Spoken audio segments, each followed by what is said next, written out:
Kyler Murray right now is a phenomenal buy for the rest of the season and the fantasy playoffs. After all the hoopla of if Arizona is going to play him this year, how effective he's going to be immediately after a torn ACL, blah, blah, blah, blah, blah. Kyler comes out and in his first week back has a quarterback one performance without even throwing a touchdown. 250 passing yards, another 30 yards on the ground, and a rushing touchdown. Kyler Murray is back, and he's a top 10 quarterback the rest of the season, perhaps even top 5, honestly, when you look at his playoff schedule. He literally does not have a bad matchup the rest of the season. There's a couple average matchups like Pittsburgh, Houston, the Rams. They're not difficult, but they're not slam dunk matchups either. Those come in the fantasy playoffs, though. With Chicago in week 16 for the semis and Philly in week 17 for the championship. And even for those of you out there who still play a week 18 championship, he gets Seattle that week too. The only issue with Kyler is that his bye week is in week 14, which is super awkward for any teams that need a win that week to get a bye or a better seed or even just to make the playoffs in general. So that can be a little bit tricky to navigate. Please be aware of the week 14 bye for Kyler, but everything else is pointing up for Kyler Murray. He's going to get stronger and more comfortable himself coming back from the injury as well as playing in this new Cardinals offense, but he's already showcased a willingness to run. He even looked very good doing it, and then you give him matchups that he can take advantage of through the air.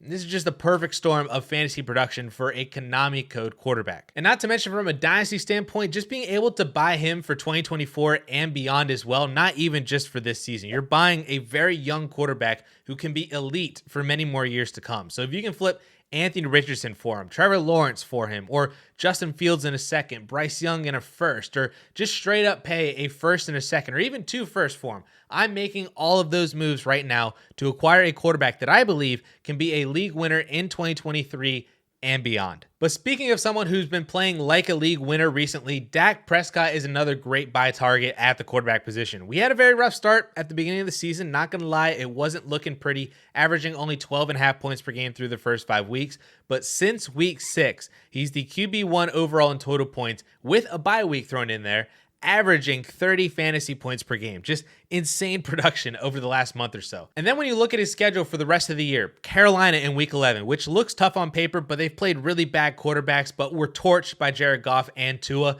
And then fantastic matchups against Seattle, Philly, who he just torched for 375 and 3, and then shootout matchups in the fantasy playoffs against Buffalo, Miami, and Detroit. So when we're talking price here, I'm looking at very similar trades as you would for Kyler Murray. Flip Trevor Lawrence, flip Justin Fields, Bryce Young plus, Jared Goff plus, add a first and a second with Jordan Love, Kenny Pickett, or Geno Smith, and go upgrade your QB2 to one of the hottest players in fantasy right now and a super consistent yearly option as well moving forward. But hey guys, just an FYI, I do have another quarterback that I am buying before the playoffs, plus a couple more skill players that are not in this video that are all going to go in a member-only video exclusive to our members here on YouTube. So if you want even more names to buy before your deadline, check out the DLF YouTube memberships. The link is in the description and down below. The bonus content tier is the one that you were looking for. Thanks, guys. All right, moving to running back now. I have not budged at all on Derrick Henry as my favorite second half running back buy. Listen, there is just way too much nonsense out there about Derrick Henry's season. The snap shares with Tyjae Spears is blown out of proportion.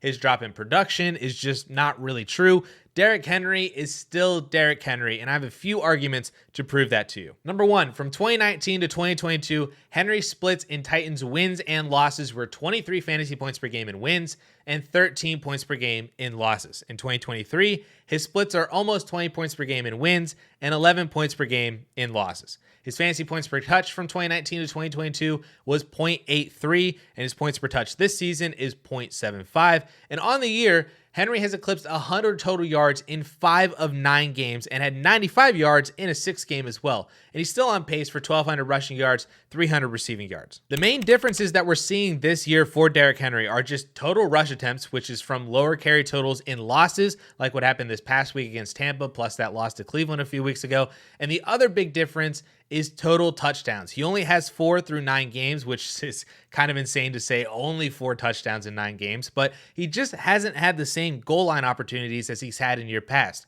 Last year, he had 15 carries inside the 5. This year, he only has 3 through 9 games. But again, in Titans wins, Derrick Henry is still averaging 20 fantasy points per game. He's been dominant in good matchups where Tennessee isn't just in comeback mode automatically for most of the game, which leads me right into their remaining schedule for the season. They have a tough matchup this week with Jacksonville, but right after that, we get Carolina and Indianapolis, and then a playoff schedule of Houston, Seattle, Houston. Just how beautiful is that, especially for Derrick Henry, who just torches Houston every single year. So the only thing to talk about here is price. I am not paying a first-round pick for Derrick Henry. No matter the year, that's just too much to pay for a soon-to-be 30-year-old running back in Dynasty. But a couple of seconds, a younger wide receiver like Jahan Dotson, Jared Jeudy, Quentin Johnston, or add a second to running backs like Charbonnet, A.J. Dillon, or one of the Bears running backs. See if one of those trades gets done, because the Henry manager, honestly, is probably super frustrated with him this season, especially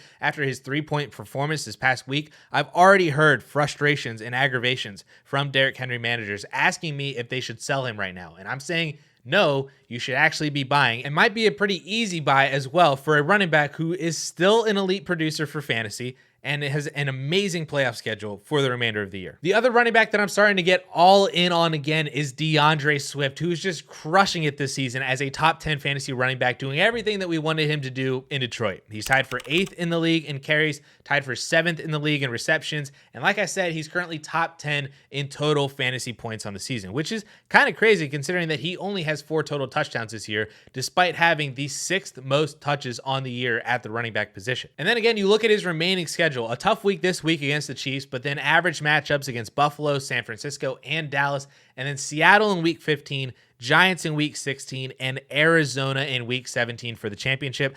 All currently bottom 6 defenses against running backs, and especially Seattle and Arizona have both been super susceptible to pass catching running backs this year. I'd be willing to pay a first, even a first and a second if they're your late picks as a contender this year. If you have extra wide receiver depth, I would look to move like Nico Collins in a second, George Pickens in a pick, Deebo Samuel plus, Christian Watson plus, any of those kind of weird but still younger receivers plus an extra pick to just juice the deal works perfectly fine for me. Or again, trade up from running backs like Javonte, James Cook, Rashad White by using a second or a couple of seconds and get a deal done for DeAndre Swift. All right, moving to wide receiver now. And if I'm adamantly recommending buying Kyler Murray because of his amazing schedule, wouldn't it make sense that a great schedule for him would also be great for his wide receiver 1, Hollywood Brown? And this is also a really good time to buy Hollywood based on what happened this past week. He only saw 4 targets in Kyler Murray's first game back, which was 4th on the entire team. So either we have to believe that Hollywood is not even the wide receiver 2 on the team, or some other stuff was at play here and Hollywood had a matchup against AJ Terrell, yada, yada, yada. Just a weird week.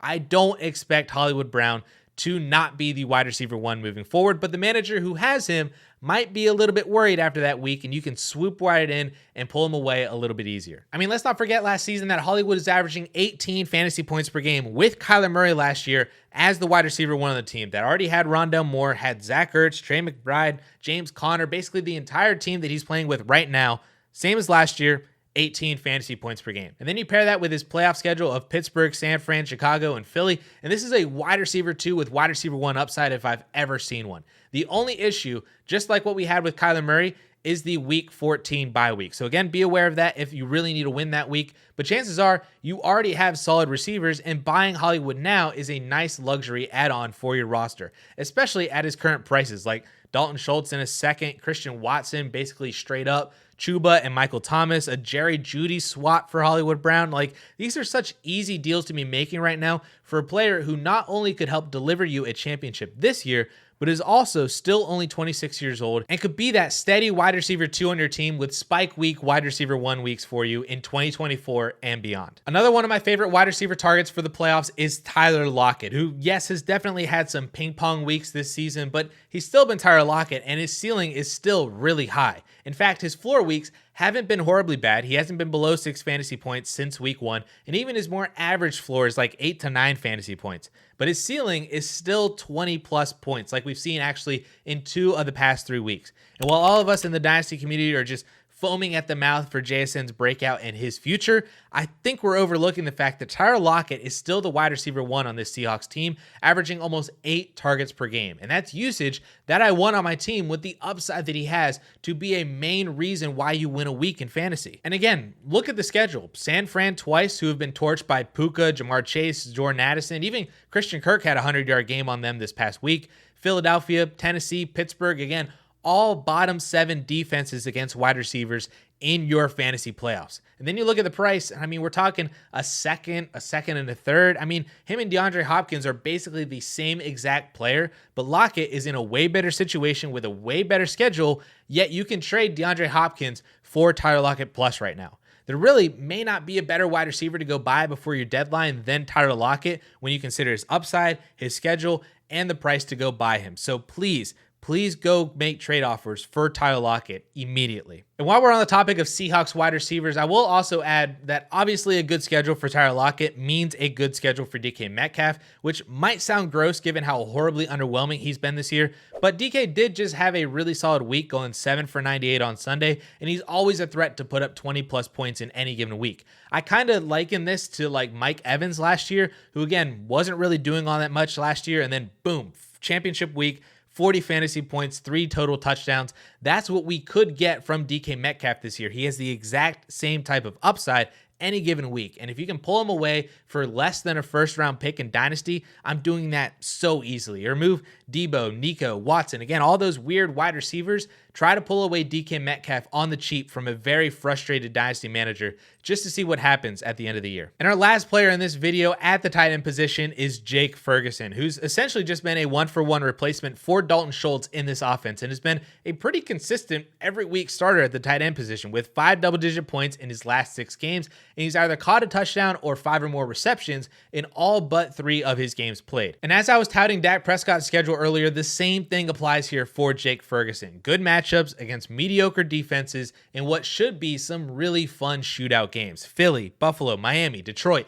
Those are the last 4 matchups for the Dallas Cowboys in our fantasy playoffs. So if you're looking for a tight end and you can't pull away Travis Kelce, Mark Andrews, TJ Hawkinson, or even Sam Laporta from other contenders in your league, then take a look at Jake Ferguson at a much cheaper cost. I'm talking like a second or maybe even a couple of seconds. Flip like a Jaden Reed in a pick or Josh Palmer in a pick. Maybe Tyler Boyd now with T. Higgins out and a pick. Any wide receiver who either has hope or producing well right now, but not expected to be long-term options are very fair game for Jake Ferguson. And it's the same thing with running backs like Chuba Hubbard, Kareem Hunt, AJ Dillon, any of the Bears running backs. Maybe Ty Chandler now with Alexander Mattison hurt. Or honestly, I would rather have Jake Ferguson than Dameon Pierce in Dynasty. You shouldn't really have to pay much more than that. I would not pay a first-round pick, but any assortment of assets that I just named plus late seconds or late thirds or what have you, all are what I would be looking to pay for Jake Ferguson right now. But again, if you're interested in 4 more names that I'm looking to buy before the deadline, check out the DLF YouTube memberships with the link down in the description below. The bonus content tier is the one that you guys are looking for.